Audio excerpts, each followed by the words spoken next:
नमस्कार मंडळी. स्वामी ज्योतिषमध्ये मी सौ जयश्री रत्नदीप पत्रे स्वामी तुमचं मनपूर्वक स्वागत करते.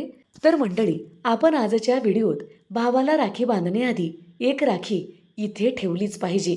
यामुळे आपल्या भावाला सुख, समृद्धी, ऐश्वर्य प्राप्त होते आणि दीर्घायुष्य सुद्धा प्राप्त होते. तर मंडळी, रक्षाबंधन हा सण बहीण भावाच्या प्रेमाचा आणि पवित्र नात्याचा प्रतीक आहे. आपल्या महाराष्ट्रात आणि हिंदू संस्कृतीत कोणत्याही शुभ कार्याची किंवा सणाची सुरुवात श्री गणेशाच्या पूजेने केली जाते. त्यामुळेच रक्षाबंधनाच्या दिवशी भावाला राखी बांधण्यापूर्वी गणपती बाप्पाला पहिली राखी बांधण्याची परंपरा आहे. आणि ही राखी गणपती बाप्पांना कशी बांधावी आणि त्याचे नियम कोणते आहेत याविषयीची सविस्तर माहिती आपण या व्हिडिओत जाणून घेणार आहोत. व्हिडिओला सुरुवात करण्याआधी चॅनलला सबस्क्राईब करा, बाजूच्या घंटीला ऑल करा. त्यामुळेच मी टाकलेले प्रत्येक व्हिडिओ तुम्हाला पाहता येतील. तर मंडळी, भावाला राखी बांधण्यापूर्वी गणपतीला राखी का बांधावी? प्रथम, आराध्य आणि विघ्नहर्ता हे गणेश आहेत. हिंदू धर्मात गणपतीला प्रथम पूजेचा मान आहे. कोणत्याही नवीन गोष्टी, सण किंवा उत्सव सुरू करताना बाप्पाचे स्मरण करणे आणि त्यांचे पूजन करणे अनिवार्य मानले जाते. विघ्न दूर करण्यासाठी भाऊ आणि बहीण दोघांच्याही आयुष्यात कोणतेही संकट, अडचणी किंवा बाधा, विघ्न येऊ नये यासाठी विघ्नहर्ता आपल्या गणपती बाप्पाला आधी साकडे घातले जाते. बाप्पा आपल्या लाडक्या भक्ताच्या कुटुंबाचे रक्षण करतो.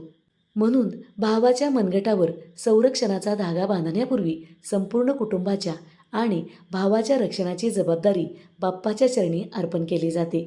गणपती बाप्पाला भावाचे विघ्न दूर करण्यासाठी प्रार्थना कशी करावी? आपल्या भावाचे औक्षण करण्यासाठी जे ताट तुम्ही हातात घेता ते ताट हातात घ्यायचं आहे. त्यामध्ये राखी गणपती बाप्पासाठी वेगळी ठेवावी. बाप्पाला ती राखी अर्पण करताना कोणती प्रार्थना करायची आहे जाणून घेऊया. हे विघ्नहर्ता श्री गणेश, आज रक्षाबंधनच्या पवित्र सणाला मी माझ्या भावाला ओवाळून राखी बांधत आहे. माझ्या भावाच्या आयुष्यात येणारी सर्व प्रकारची संकटे, दुःख आणि आजारपण तू दूर करावेस. त्याला दीर्घायुष्य, उत्तम आरोग्य, सुख, समृद्धी लाभो अशी तुझ्या चरणी प्रार्थना आहे. माझ्या भावाचे आणि आमच्या संपूर्ण कुटुंबाचे सदैव तू रक्षण करावेस अशी प्रार्थना करून गणपतीच्या चरणी किंवा फोटोला ती राखी तुम्ही प्रेमाने बांधली पाहिजे. रक्षाबंधनच्या दिवशी गणपती बाप्पाची पूजा आणि राखी अर्पण करताना कोणते नियमांचे पालन केले पाहिजे? सकाळी स्नान करून स्वच्छ धुतलेले किंवा नवीन कपडे परिधान करूनच पूजेला बसावी.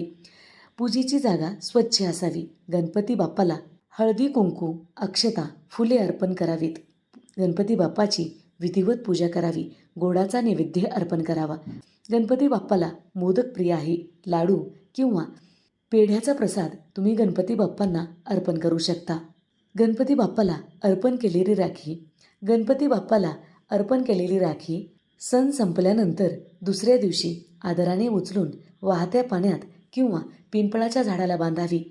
ती कचऱ्यात किंवा इतरत्र कुठेही टाकू नका.